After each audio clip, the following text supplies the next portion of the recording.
I stopped scrolling for a week, not because I'm addicted, but because I wanted to see what would happen if I took my attention back from the algorithm and gave it to myself. Hello everyone. So we're going to be doing a very different video today, and it's going to be like a challenge. It's going to be a challenge which I started today. The challenge is I really want to lower my consumption of social media, and it's been hard. Today I've gone throughout it the whole day. I mean, I do work on social media. So for example, I go on TikTok, but I only log into my live and I uploaded my video. I am not scrolling. Like, obviously I see a video when I log in, and like on Instagram, I'm only using the messages. Like, I never scroll. Like, I log in, but I just like answer my friends' messages, because with some friends I only speak through Instagram. And those are like the first rules: no scrolling through social media. And regarding reading, not even Substack.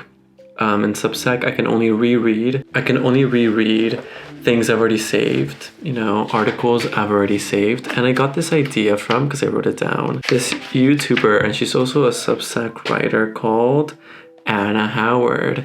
And I think in her latest video she was talking about how people always talk about create, do not consume, but sometimes we do need to consume, but intentionally, not the way that we do excessively. And I really am seeing the importance of this, and the fact that I honestly feel like I have withdrawal symptoms right now. Like, I've been feeling anxious, a bit low energetically, like, I just want to lay in bed and sleep all day. But I've been pushing myself, because it's like, I'm not going to scroll on my phone. So then I did an extra hour of my live. I've been reading a bunch today. I've read a bunch, like, in my free time, and in between spaces I read, except for being on my phone. I'm just going to lay down and read for a bit until I have the energy to do the next activity, which is now to film this video and to explain it. So today is November 3. I've gone the whole day without scrolling. It's already 9:56 p.m. It's about to be 10 p.m. And I will try to do it until Saturday. I think that is my objective. More intentional consumption. And yeah, I just want to take you along with me and show you kind of how I feel.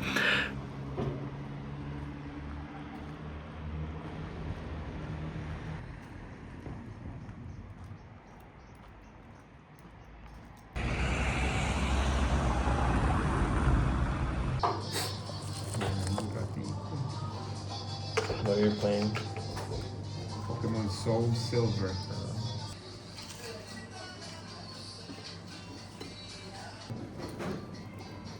That's why since we changed playing also. Today is Tuesday, November 4th. This is my second day without scrolling on social media. Today, for now, I'm feeling a lot better than yesterday. I think yesterday there was like a lot of anxiety. Right now, I'm going to edit the video that I upload before I go live. Then I'll go live. And all I've been doing in my free time really has been reading this book, which I'll probably want to finish. I kind of want to finish it today, but it depends. If I do get very busy, I won't. I've done some journaling as well. And also a lot of nothing. Like, this morning, I woke up before my alarm actually went off, which was good, because I felt very rested. And I was just like staring, because I didn't want to, because it's like cold in the mornings and I'm like under the covers and I don't want to get out of bed. So then I was just staring at the ceiling for a while, because like I can't read right now or fall asleep. So I just stared at the ceiling, and I did some journaling, and then I just went, had breakfast, and I'm reading like a chapter or more when I'm having breakfast, and that's all I've been doing. And now I'll just get to work. At least right now I feel very focused, and I feel like excited to do my work, to go live, which sometimes I actually don't, because it feels like work anyways. But today I actually do feel a bit excited.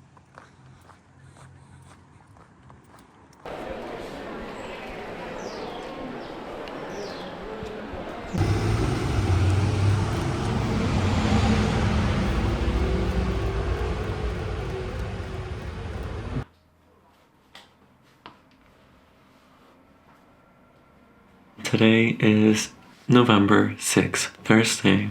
So in this sense, I only have 2 days to go for my challenge. I have not really scrolled. I mean, as I said, I was going on social media to work, to upload, and to answer my friends' messages. And maybe through that, maybe I got a meme, or they sent me a video, or something like that. But I still have not scrolled. As in, never when I've been on the web have I scrolled to see something. So yeah, I've gone that far. And actually, this wasn't like something I was gonna be very certain about, but I haven't, which is I haven't listened to music.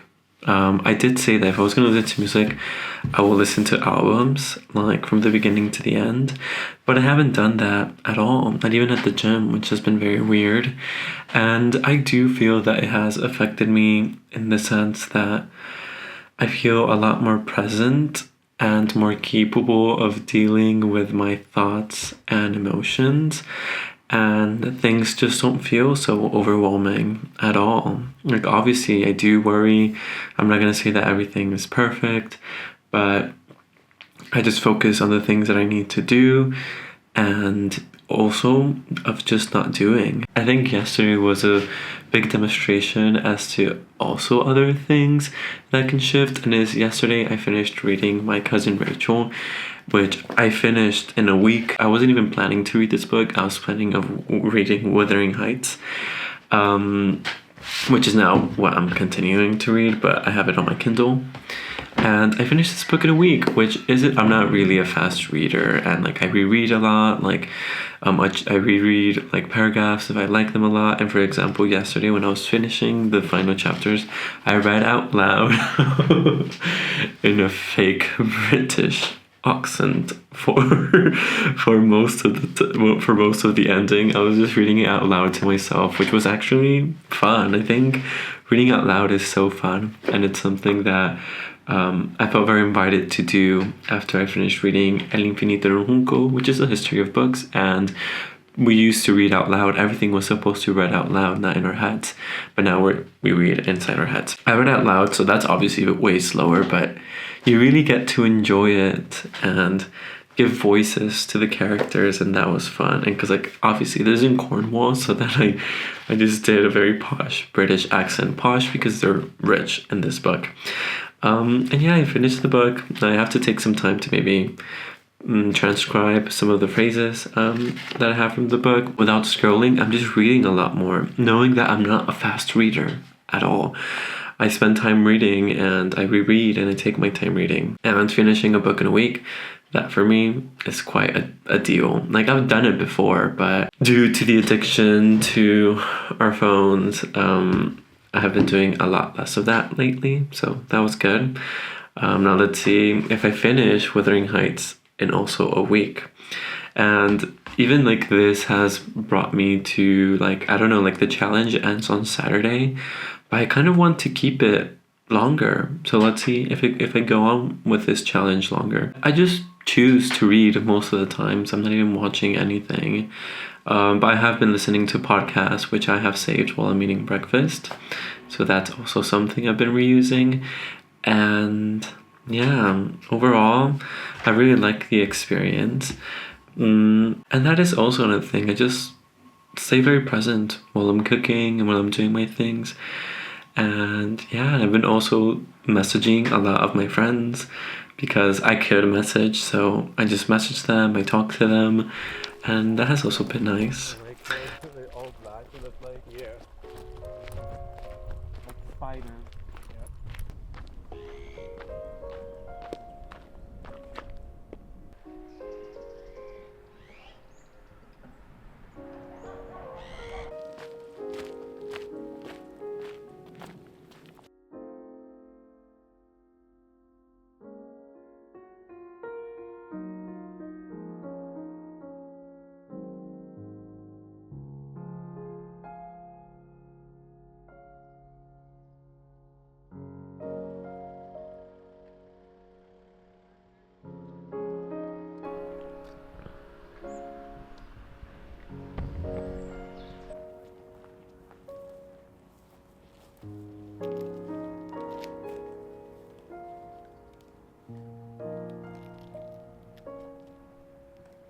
I stopped scrolling for a week. Not because I'm addicted, but because I wanted to see what would happen if I took my attention back from the algorithm and gave it to myself. So I think we go around life saying that we are addicted to our phones.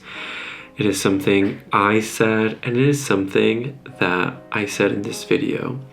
Right now, I am many days, even weeks or a week after I did this challenge of not being on my phone, scrolling for a week for 7 days. Well, I was on my phone, but I just was not scrolling. And even throughout my reactions while I was filming throughout this week, which you will see, I said that I was addicted, that I had withdrawal symptoms. But then doing a bit of investigation, Andrew, I will not pronounce his last name, a professor at the Oxford Internet Institute, says that unlike addictions to drugs or gambling, the research on tech addiction is still inconclusive, and yet people are selling therapies and quick fixes based on something we aren't even sure it exists. And that brought me to think that maybe we are throwing this word around a bit too easily,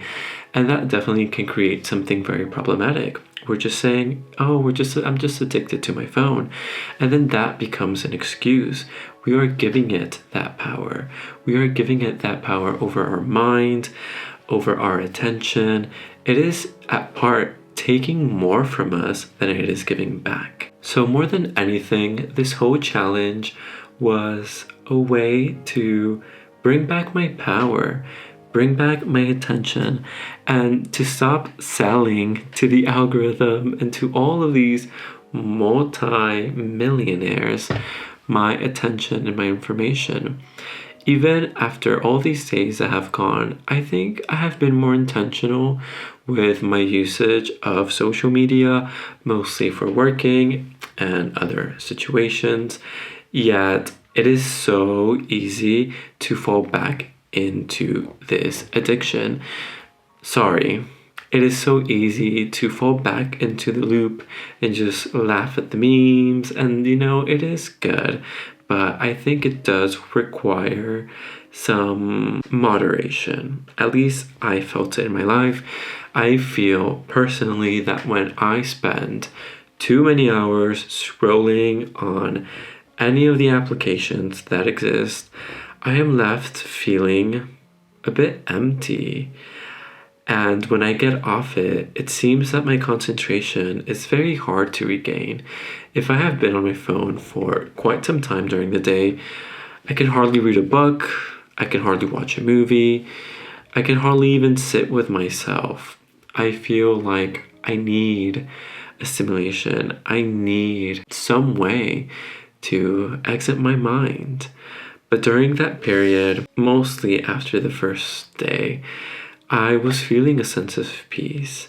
And I also do feel that that comes with also listening to music all the time, which I will accept that I have fallen back to. I just love listening to music, but I kind of want to moderate again, or be more moderate with the usage of my headphones when I am walking, of maybe not listening to things all the time, because it does leave me in this state of desiring constant stimulation. And it made me think, well, but being offline sometimes can be a thing of privilege. And I think that is a concept that I've kind of seen around on social media and here on YouTube, that these people that can just disconnect from their phones for long periods of time, and it just becomes a privilege, because most of us now have a very virtual online kind of job, and so now